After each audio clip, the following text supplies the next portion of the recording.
Alright, in another Shop Dog approved video, Sweet Pea is getting really close to done. Got to put the hood on and got to get a cowl relay. That I believe is all sorted now. The cowl seems to fit or the cowl induction air cleaner fits fine. We got the coolant bled. I've only got that on just loose enough. It starts the car. It's good enough for now. Brakes work. Shifting works. I even have this now starting in neutral, which was a problem in the past. It did not before. For some reason, I'm going to have to work on that a little bit. That doesn't want to stay on, so I'll deal with that in a little bit. The only real problem I'm finding so far is a Dakota digital issue. That module we added down there is called a BIM 17-2.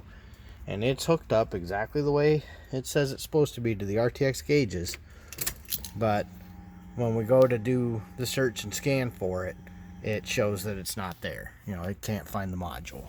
So we're going to have to deal with that at some point. But until then, we can start and run the car. It drives. You know, all the little menus work. He can go through and set all the colors however he wants. That's not a big deal here. So, not sure what that one means, but we'll work with all that. All that can be set up. So, you can go through and there's a bunch of manuals. So I can't quite button this up yet because I can't calibrate that module, which you'll notice has power. So, I mean, it is hooked up. It is supposedly working. But the car will start.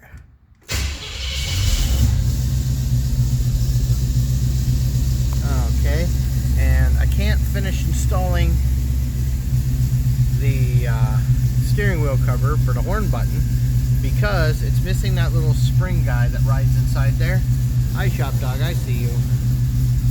So there's no point in putting that on when one of the complaints with this car was no horn. So we might as well fix that. You know, turn her on. So things are going. Got to set up menus. They're not set up at all.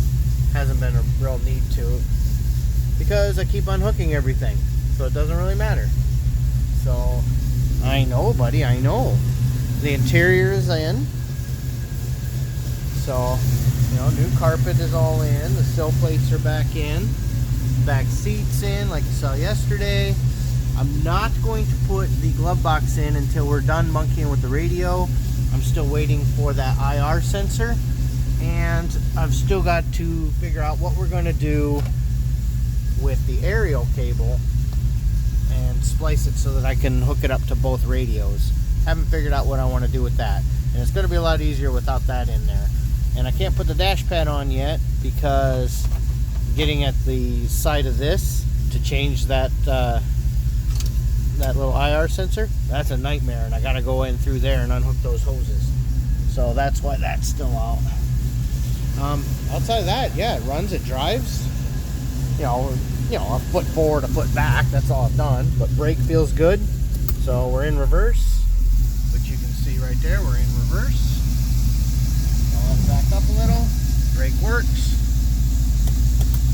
Drive, well, overdrive in this case. So, yeah, it's running great. Pretty happy. So, it's about all I'm going to be able to do today. I can't put a hood on by myself. Might as well let it run for a minute. Yeah. She's coming together pretty nice.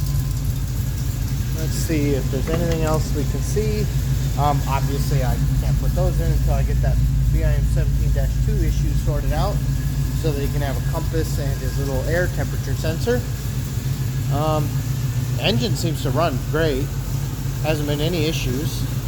So that's all working. And you can tell because this isn't flashing that the Easy EFI computer is happy, so I don't have to hook up its controller. Yeah, everything seems to be working great. So that's today's video.